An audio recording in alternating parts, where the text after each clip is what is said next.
Hi, my name is Barbara Butler. I'm the host of Experience, Strength, and Hope. And tonight I'm having a conversation with some church members, and we're going to talk about marriage. The first person I'm going to introduce, her name is Chantel Diggs. Chantel, say hi. Hello. Tanya Hoscroft. Hello. And Kim Shaw. Hello. Okay, so Chantel, I want to know, how long have you been married? It's a little over 2 years. It'll be 3 years in April the 16th, 2024. 29 years and 6 months. Okay. Ooh, I like that 6 months. Now mine's 29 years. I guess 10 months. We'd be married 30 years in January. Okay. I don't know how to count. Is it 30? 29 and 10? Of course. Okay. Yeah. Tanya, I guess I want to know, why did you get married? Wow. That's a good question. Well, why did I get married? Tell the truth. I'm gonna tell the truth. Well, for starters, I really wanted to be married, especially if I was going to have kids, because I just saw how the world was going, and I just didn't want to be caught up that way. And I saw what happened. Just a lot of young ladies in the neighborhood, they were having kids while we were still in school, and I just did not want to be one of those statistics. I wanted to try to do things the right way. Okay. Oh, Lord. Pee-wee gonna be so mad. But he heard it before. I married Pee-wee because I was depressed.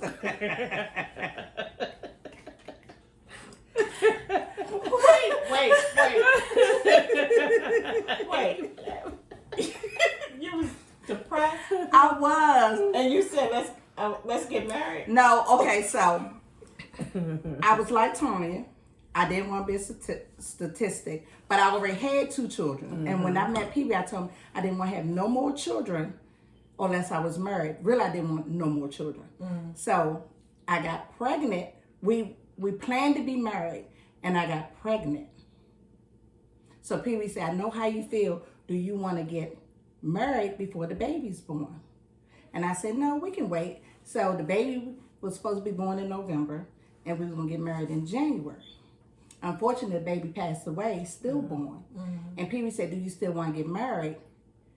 And I said, I really wanted to say no, because I really wanted to be married because we was having a baby. So I was still depressed, and I just said, I'll just go ahead and marry him. Okay, Chantel. Lord have mercy. I'm sorry. It's okay. I got married because I wanted to share my life. I'm, like I said, a little over 2 years being married. And I always had the desire to be married. And I wanted to do, I wanted to get married in the sight of God. I wanted to receive his blessings and so forth. I too had a child out of wedlock. That was not my plan. But it did happen. So, like I said, I always wanted to get married. My mom and my dad was married when I was conceived. And in my family, we don't have a whole lot of marriages. We got a lot of kids, but not a lot of marriages. And so that I wanted to set an example for. And I start from the beginning. Okay. So, you said, why did I get married? Okay, why did I get married? I always wanted to be married, even as a child.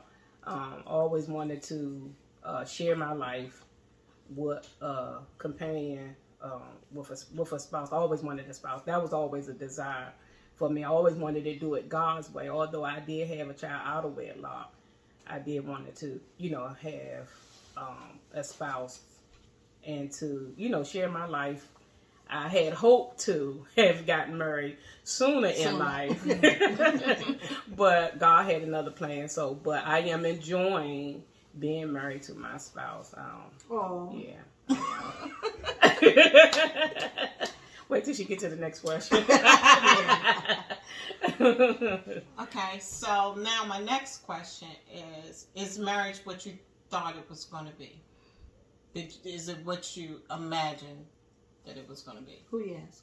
Me? I'm going to start with you Okay. first. So, I would say, I don't know if I actually knew what marriage would be like, but I think that it's basically what I thought it would be. Me and Pee Wee, we in love. We do a lot of things together. We love the children. We love each other family. We work hard.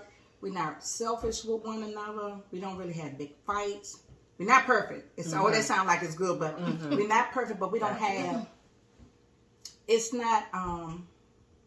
It's like we have a love affair every day. Every day we take care of one another. We have been in some serious situations, but he proved that he was a good husband. I think I proved that I was a good wife. We done had a lot of tough times, and we just stuck it out together. We don't let people come between us. We go to church. We work. The kids not that bad. We got grandchildren. So basically, I would say it's what I thought marriage would be, even though I really didn't think, I didn't have a picture of what marriage looked like to me. I think some people think that when you get married, everything's going to be perfect. You know what I'm saying? That you're going to be in love all the time and you're not going to have so many fights. Or, you know, people just have this conception that once they get married, that the other person is going to make them happy. You know what I'm saying? No. Don't look for no one to make you happy. Most definitely don't look for no one to make you happy. Like I said, the tough times we were able, and I guess because we do really love one another, the tough times we were able to stick together and come through with it. Because we had a lot of tough times. How about you, Tony? Like Kim said, I really didn't know what marriage would look like because my mother wasn't married, so I really didn't know. She's married now, but at the time, me growing up, she was not married. So it was full of surprises. I really just didn't know what to expect. So we just had to learn as you know, as the years went along. We just had to learn. Okay. Yeah, I had an idea of, you know, of marriage, but of course, when you're in it, it's going to be a difference because you can look at somebody else's marriage and say that, oh, this is what your marriage going to look like, or you know, you kind of, what you shouldn't compare, but you look at other marriages and you think, okay, this is what it is, but you only really see a glimpse. Right. So for me, being newlywed, what I love about it is that, you know, like Kim said, you get to travel. My husband loves to travel. I love to travel. And we love to spend time with each other. And so that's something that I desire even before getting married. You know, somebody that wants to do some of the things that I want to do and vice versa. And he was looking for the same thing. And so it is what I had imagined it to be because of me, I guess, actually learning who he is and knowing who I am. And that's how we got together because we, you know, it's like there's a compatibility there. So I mean, to me, marriage is a lot of give and take. Yeah. It is. It's a lot of give and take. Yes. A lot of times, I feel that you might do some things that you not want to do, but to keep the peace. A lot of times we do a lot of things to please our spouse. Right. Yes. Just so that we can keep the peace. Right. Yes. What do you guys think about, like when you have like conflicts or arguments? Do you tend to go to bed angry a lot of times, or are you one of the ones that if you get angry, you don't talk to your spouse for a couple of days, or how do you handle conflict when it comes to your marriage? Me? I'm gonna start with Chantel. Okay. Yeah, Our rule is this. We talked about this before marriage, that we are never going to be angry. Even if we can't even resolve the issue. And that's kind of hard too, because for me, I want to resolve, because that's where my peace is. And if I cannot resolve, I don't sleep.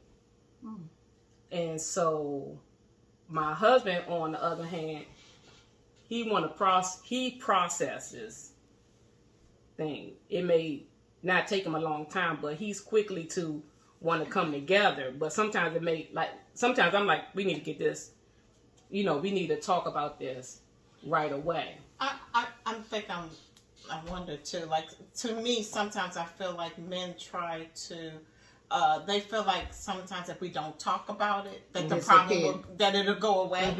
Not knowing that it don't go away, it's just going to fester, and then it's going to. And then when you bring it up, they say you're bringing up old stuff, Yes. but we never resolved it the first It's time. never resolved. Yeah. So Tanya, how do you resolve conflict? Well, I will admit there's sometimes I've gone to bed mad because it seemed like we couldn't resolve it. And I just didn't want to talk about it anymore. So I said I'll go to bed and then maybe we'll resume the next day. Sometimes the issue got resolved. Sometimes it just went away.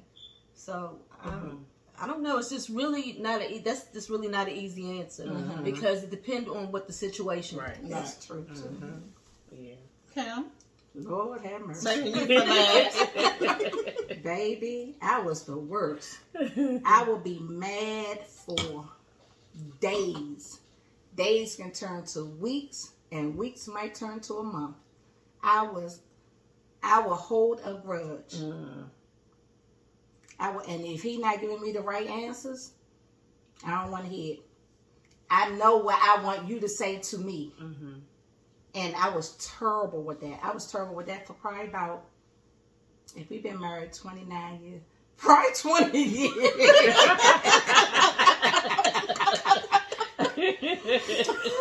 I mean, because I'm not confrontational, but I like to get stuff straight.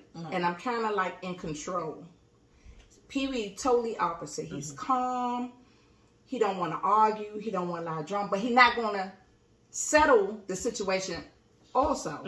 So that makes me mad. Yeah, you nice and calm, and you trying to make it seem like I'm this wild animal, but you're not giving me what I need to be calm.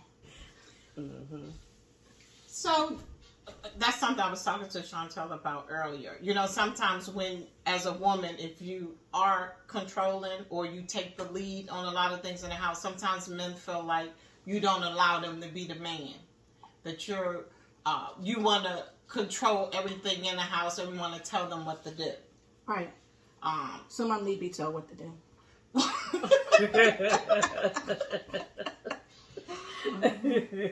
Some of them need to be told what to do. At least 75%. But I think sometimes it's how you tell them what to do. Like sometimes I've learned how to to get what I want, make Kevin think it's his idea. Oh yeah, I do that to Pee-wee. I always try to make it seem like it's his idea. Right, like his idea, because it seems to go over well that way for me. Right, I'm with you on that one. So I just learned over the years different ways to get the same thing without causing conflict or friction between us, right? Correct. Okay, so I wanted to talk about like finances, right? Okay. So, me and Chantel, we were talking earlier too about that's something that I believe before you get married, people should discuss the finances. Because there's some people that spend money, and then there's one spouse that's probably save money. Right. So a lot of people have a lot of conflicts and arguments over finances. Because I think it's because it was never discussed how it's going to go. How we going to pay this, how we going to pay that. Who's responsible for what? So, Kim, I know me and you were talking before, and I was saying I know a lot of marriages where some people combine all their money together in one pot, and some people have different pots. But to me, I guess whatever works best for your family, correct, and for your marriage is what you should do. But I do believe that it's something that should be discussed before you get married. That's right. I think your credit should be discussed before you get married. Exactly. Because all of it impacts the other person. It impacts us. Yes. And I think a lot of times people don't like to talk about their finances or their credit with their spouse or their fiance or whatever. But I think it's an important topic, and it would alleviate a lot of issues down the line. Absolutely. If we go in there on the same page, with the same objective, I just think that it would eliminate a lot of issues in relationships. You're correct. Yep. You got anything you want to add, Miss Kim? No, I think you hit it on the nose. Some people don't like sharing their financial information. They want some type of privacy, and then some people feel like if I hold back, if Pee Wee hold back, not gonna say hold back. If he have his own account, some wives might think I should know every dime he have. I should know what he doing with his money. I don't feel that way. I don't either. But some people feel that way. They feel like all the money should be one, for they can keep a track of who doing what. They think it's some type of secrecy, and I don't think it's secrecy for you to have your own account. I think if all of the obligations of the household are met, Correct. then what you have is okay with me, and what I have should be okay with you.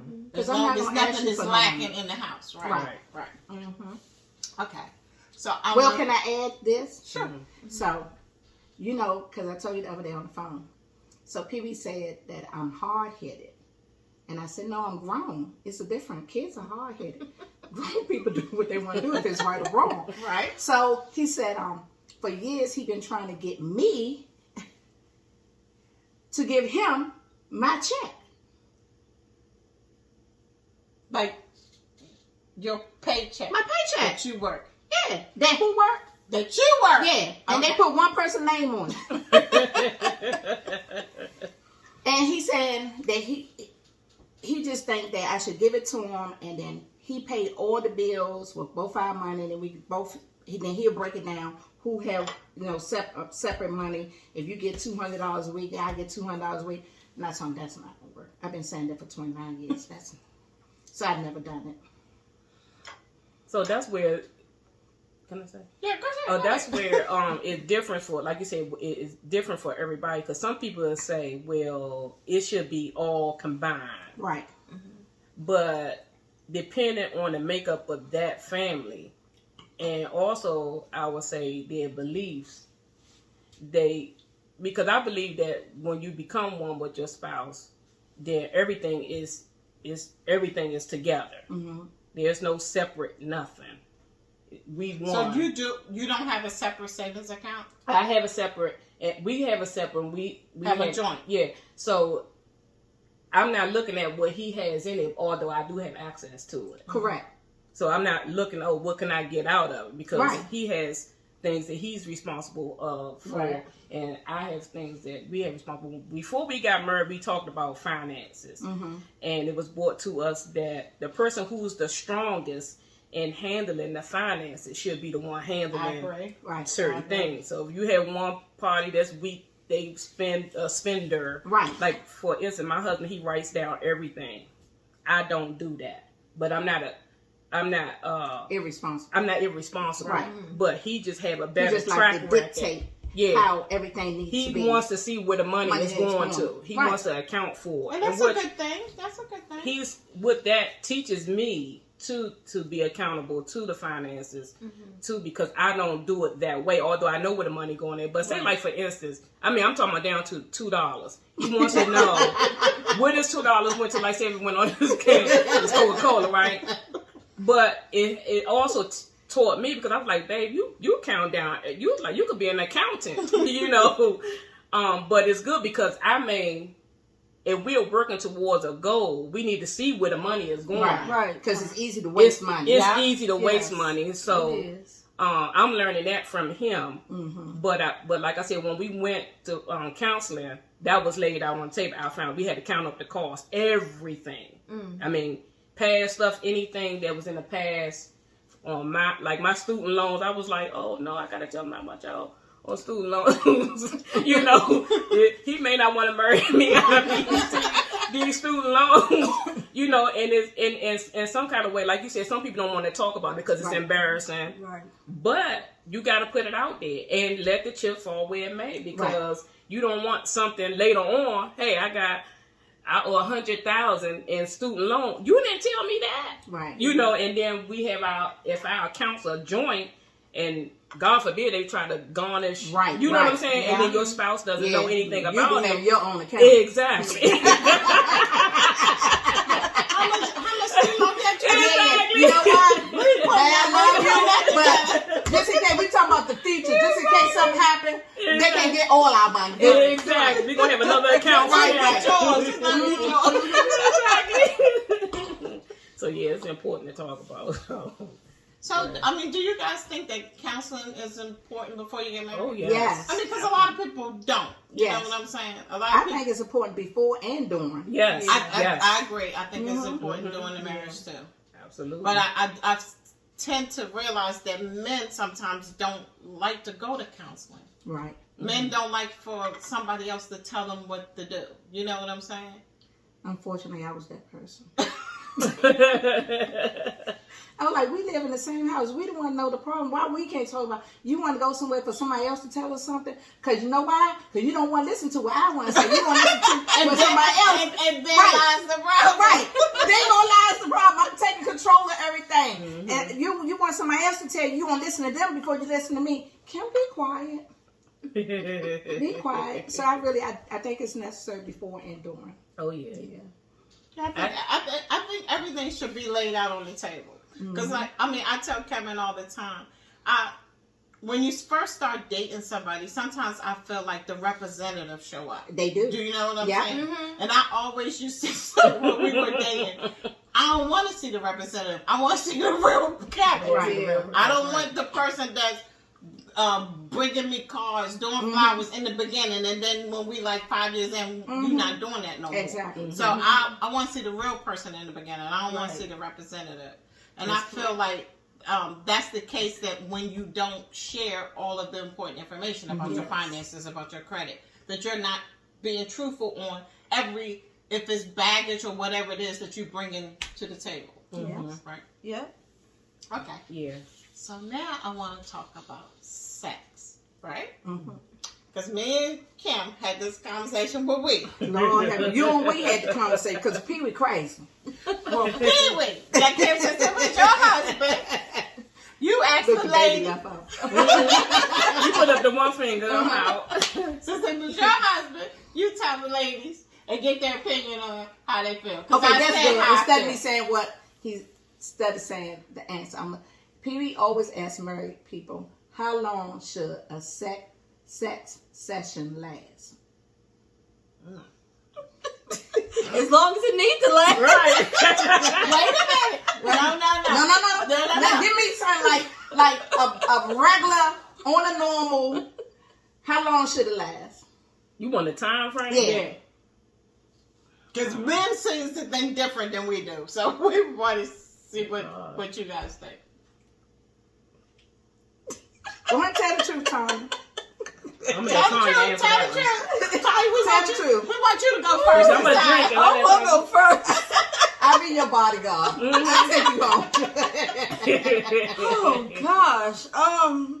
Just on a normal day. If it's a regular, nothing special, no birthdays, it ain't been held out. No special occasion. Yeah, no special occasion. It's just You regular. said an hour. I mean. Okay. Yeah. Hour. Tony look like you're about to say some freaky stuff. Like 3 hours. Tony, like, wait a minute. At least 30 minutes. At least. Okay. At least. And what you say, Barbara? I agree with Tanya. At least 30 minutes. Okay. Pee Wee think that it should be at least an hour. Okay. And I said when I was younger, maybe we talk in an hour. When I was like back in my 20s. But now that I'm in my 50s, I'll give or take 15 to 20 minutes. You give or take, but see the 10, thing. 15, 20 minutes. See, I'm newlywed, so I'm saying an hour. Yeah, you are. well, that's what I said. As long, different stages in the marriage and different perspectives. Well, Tony's still going strong. 10 minutes. Tap it out. Yeah, let's look at Family Feud.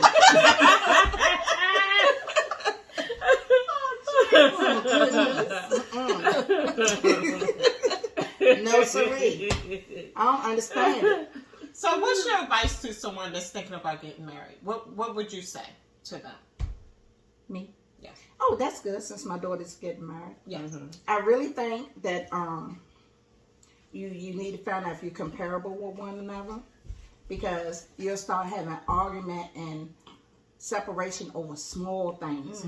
Like if I like to go do something every weekend, even if it's with you, and then you a laid back person, you don't want to do nothing but go to work and come home. That's gonna be friction sooner or later. Because I don't want to stay in the house all the time. So you need to find out if you're comparable with one another. You need counseling and lay everything on the line, like you said, the finances. Do you want to have children? Yeah. The in-laws is kind of important too. Because you can't really hate the boy mama and love him. That's right. Because he's going to be in the middle of the two women that he loved the most all the time. So even if she's a hard person to get along with, I would say, long as not disrespect. You already know up front y'all two don't get along. So don't press him out. I ain't going to your mother's house this her birthday, so you're not going to. That's not correct. That's not right. You already know you and her don't get along. Let him spend time with his mom too. So you have to iron out the in-laws situation. I would say the counseling and be comparable with one another and be honest. Chantal, what you I would say first pray. Definitely pray. If you don't know prayer, just pray to God and ask Him to give you direction. I'll say for me, like I said, I this is my first marriage. It's for a lifetime. There's no ifs, ands, buts about it. Come on now. We actually did counseling before we got engaged. Because after the counseling, that's what's going to settle is whether we going to go forward with this or not. Right. But it was a good experience for us because we got to learn each other even in counseling. So I would definitely say pray, seek counsel. Yeah, good counsel. Good counsel. Good, not just any counsel. Sometimes you may have to go to somebody you don't know that don't know you, so that you can get a different perspective as to what direction you want to move. And it's a serious thing to come together with somebody. This is not for play. Yeah.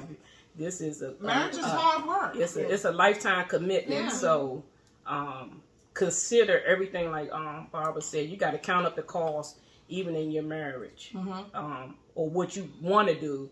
You got to count up the cost after the wedding and the reception, and all the people are gone home. This is for real. Yeah. So you got to think about all of these things, and are you willing to endure all these things? Because there's going to be some good days, and there's going to be some not so good days. Yes. And you can't run away at the sight of any trouble, or at the sight of things are not going your way.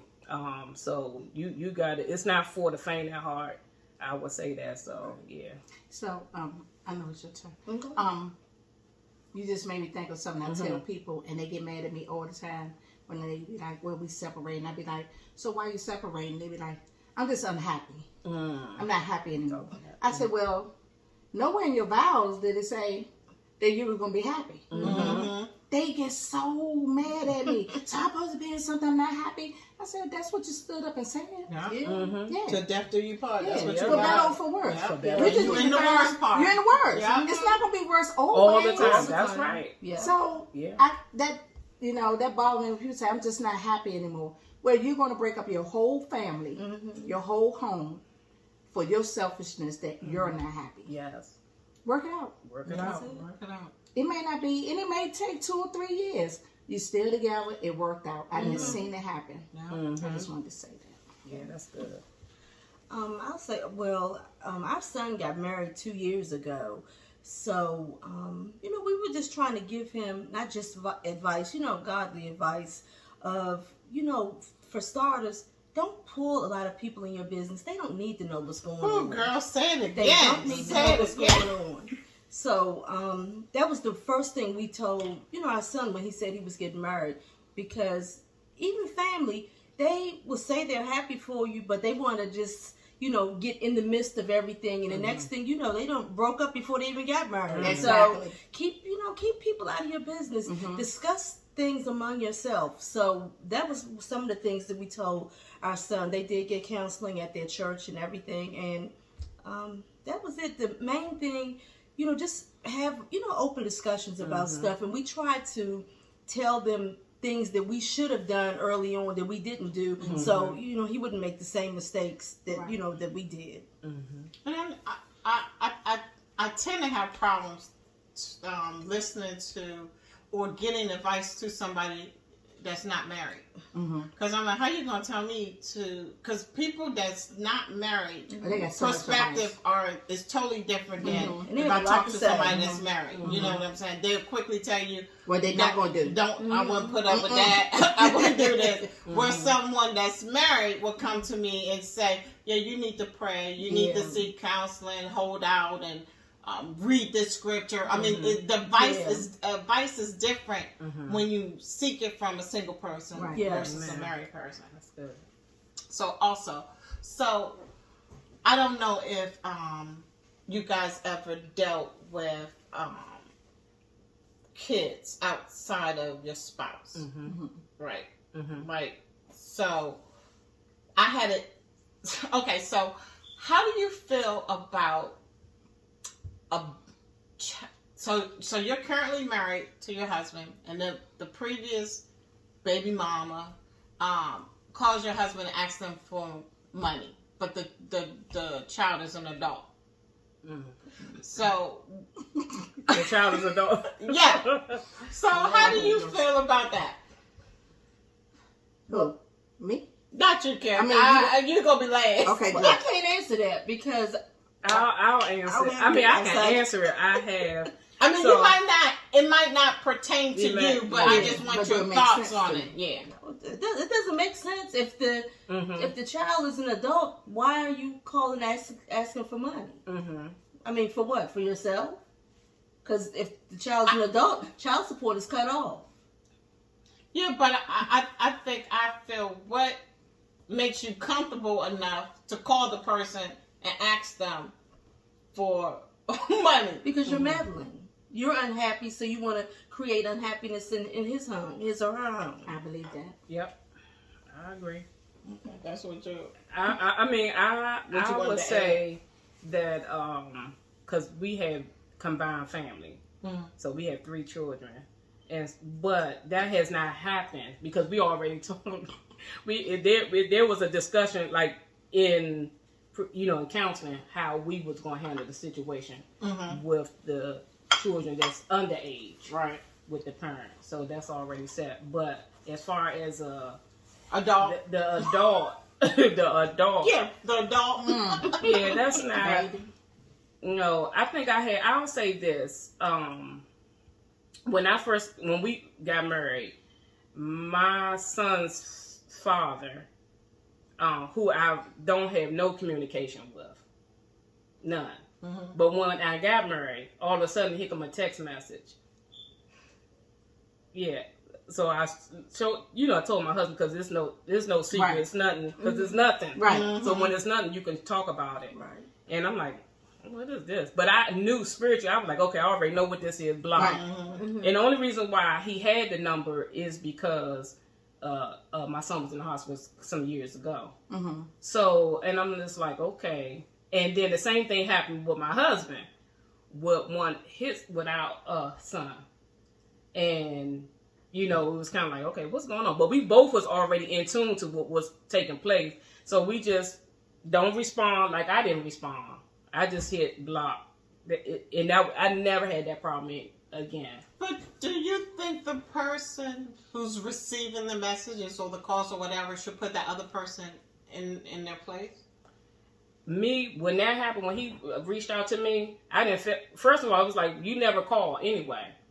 I wasn't going to have no conversation. Did you respond? I never respond. I just went to block. I mean, I'm talking about delete and block. Okay. So it's like, why are you even reaching out to me by way of text message? But I already knew it's because when people know that you're married, then the enemy uses people. They just want to see what they can do. Right. Yeah. Okay. So I think that was just kind of like, okay, you want to see. To me, I felt like it was a kind of a disrespect to my husband because I don't know. So you ended it. I ended it. Right. Yeah. But I also let my husband know too because he needed to know because it's there's nothing going on there. But it's like, okay, where is this coming from all of a sudden? Right. My son is 30 years old, so there's no need for you to contact me at all. So he's an adult, but you reaching out. Why say anything? And it was just. The thing is, it wasn't nothing to ask for anything. You just said Happy Mother's Day. Out of 30 years, I have never received a text message that said Happy Mother's Day. I wasn't. Oh, Happy Mother. I wasn't. I didn't. I didn't do all of that because I already knew it was a trick of the enemy. Exactly. So that's why I delete. He probably don't even know why he did it. He don't, but he was being used by the enemy. Exactly. So, you just gotta know how to shut things down. Shut it down. Yeah. Right there at the on site of it. But again, like what you saying, if somebody was to say that was a situation where you call us a dog, it's like I feel like the person that was contacted, like if the person contacted actually like called and say, oh, such and such needs money, then it needs to be, why are you calling me? It needs to be dealt with right then and there. That's how I feel. Yeah. I'm like my dad. I go straight down. People call me Madelle, Peter. I don't have no good names. So we don't have. Get it with the high grease. I'm telling you, baby. Me and that still gonna have a talk. But Pee Wee don't have outside children. I never wanted to date nobody with outside children. I didn't either. Which was crazy because I had 2 children. And I did not want to date nobody with kids. Wow. I didn't want to deal with the mothers. Right. I don't care. The kids could have been bad as hell. And we would just dealt with it. But I did not want to deal with somebody having some control or responsibility with my husband. And they feel like they have that right whether I'm around or not. Like, call them, I need some money. Call them, my car broke down. Call them, this and that. I don't think I would like that. Right. So, to make it a little light, a little joke, but it was true. When me and Pee Wee got together, I said, look, I don't want no more children. He said, I don't have any kids. I said, you sure? He said, I don't have no kids, Kim. I said, well, go back to all your girlfriends and look at their kids. Because sometimes women don't know who they're pregnant by. And if any of them light-skinned with bushy eyebrows and a mustache, bam! So you got yours and I got mine. He said, you got to be crazy. But that was true. But I never wanted to deal. I would. Now, this is how I feel. If I was on the outside and my kid's father got married, I would want a relationship with his wife. So if anything I do need, or just in friendship, it can be discussed with them whether they want to help me or not. I don't feel like I'm going behind her back, or I don't feel like I'm entitled because I was first. Right. I would want to be her friend. And if me and her are not friends, then I would never ask her husband for me. Right. I agree with that. That was good. Yeah, that's good. Okay, so my next question is, what advice do y'all give your single friends that's wanting to get married? But you don't think that the person that they are about to marry is good for them. Oh, wow. Go ahead, Tommy. I don't have nobody like that. I don't know. Come back to me. I don't have an answer right now. I would, or even you know something about the person that they're about to marry that they don't know. Okay. Would you tell them, or what advice would you give them? That's hard because I was in a situation like that. A good friend of mine was gonna marry this guy, and it was no red flags because when he came around, he painted the perfect picture. So when he came around, he painted the perfect picture, no red flags or anything, and they end up not getting married. So I was so glad that I did not have to break that news to her, because she's a good person and I didn't want to hurt her, but I'm just so glad that she ended up not marrying this person. Good. Kim? I might have one or two friends that's single that desire to be married. The rest of them, they hard-headed, they don't listen. They're going to do it their way, and So you wouldn't... I don't really give them advice, because I've been through a situation where I tried to give a friend advice and I got cut off. The whole time she dated the person, I got cut off. And, well, she did it twice. So, I just mind my business. You think you got cut off because they were embarrassed that you knew, or they was ashamed that you knew that the person was cheating on them, or whatever they were doing? Both. I think there was embarrassed and shame, and they didn't want my advice, and they wanted to ride the fun as long as they wanted to ride the fun. They didn't want to hear my 2 cents about something that they having enjoyment about right now. And they didn't wind up with neither one of the people. I learned my lesson, though. So now when they ask me, now when we have conversation, I just listen. And they ask me, well, what you think? Why you saying that? And it's funny because I say, oh, no, I got cut off. I'd rather keep my friendship. I'm going to keep my friendship and keep my advice to myself. Right. But I think sometimes you don't have to tell people. I think sometimes people already know.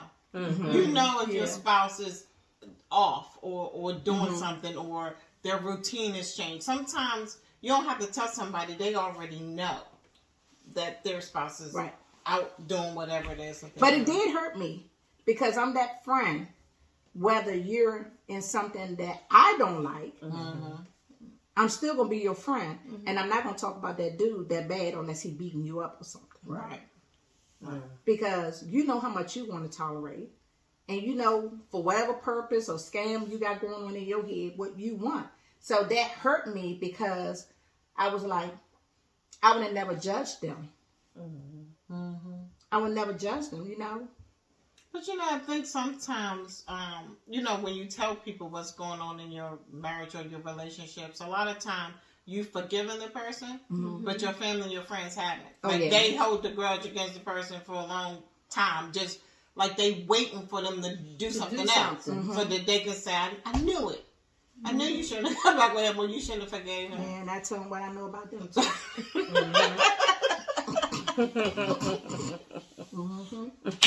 I tell you, got an opinion on that? I would say, I know that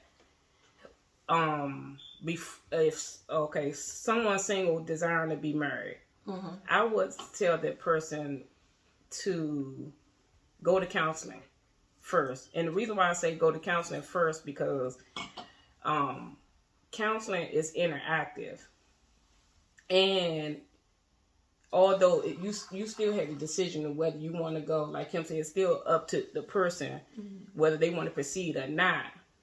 I believe a lot of things come out in counseling. I know sometimes people go to counseling after they're engaged, but I would say go to counseling even before you get engaged. Right.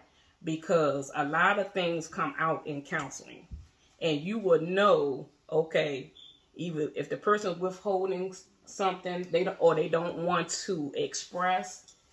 Okay, now you may want to rethink, hey, is this the person for me? Because we're not even talking about anything. Because counseling should bring out your compatibility, with, finances, everything concerning the marriage. Because sometimes people just don't know what to expect from marriage. But when you go to counseling, you're going to get a whole idea of what marriage and responsibility is. So I would encourage those that are thinking about getting married, before you even get engaged, if the person is serious about marriage, both parties, it shouldn't be a problem for them to go to counseling, right? To talk about it, because you're trying to get to know the other person. But if there's some resistance, then that may be your red flag. That's your issue. To say, okay, maybe this is not the person for me, because again, you just bringing out stuff, and then we want counsel. Like she said, like Kim said, we need counsel before the marriage and within the marriage. So why not get it before you even make a decision? Why not go to counseling? And even if the person doesn't want to go to counseling, maybe the person can go by themselves and get counseling. Well, that's my next question. I was wondering, because I know someone that's in a situation that she want them to go to counseling, but the husband doesn't want to go to counseling, but she wants to go on her own. I would do that. Yeah. Well, I was wondering if you want counseling for the marriage, then how much of a benefit would it be if he's not there? Because should he want the same thing that she wants? Yeah, but sometimes the counselors break it down 3 ways. They do the woman individual, and then they do the husband individual, and then they do them together. So if she go by herself and say he see a difference in her, or she get to talk about things with him in a different way because she's been canceled now, he may engage and want to do it himself one-on-one with the person, and then they come together. But if he don't, then he don't. She can't change that. But I do think it's good to do it individual and then as a couple. And also I wanted to say, when you say what advice would you give to people who want to be married, don't judge the person prior relationship. So don't judge your relationship to the prior relationship that your spouse had with someone else. Steve Harvey said that he was married 3 times and that he was not a good husband to his 2 wives, but he's a good husband to his 3rd wife. So you don't know what that the energy in between 2 people may bring, or what circumstances they had in their marriage. So don't compare your marriage with theirs or think you better than the other woman. Okay, we want to thank everybody for tuning in with us tonight. This is part 1 of a 3-part series. Next, we're going to be talking with the husbands. And then part 3 is going to be us with our husbands. So we want to thank you and see you next time.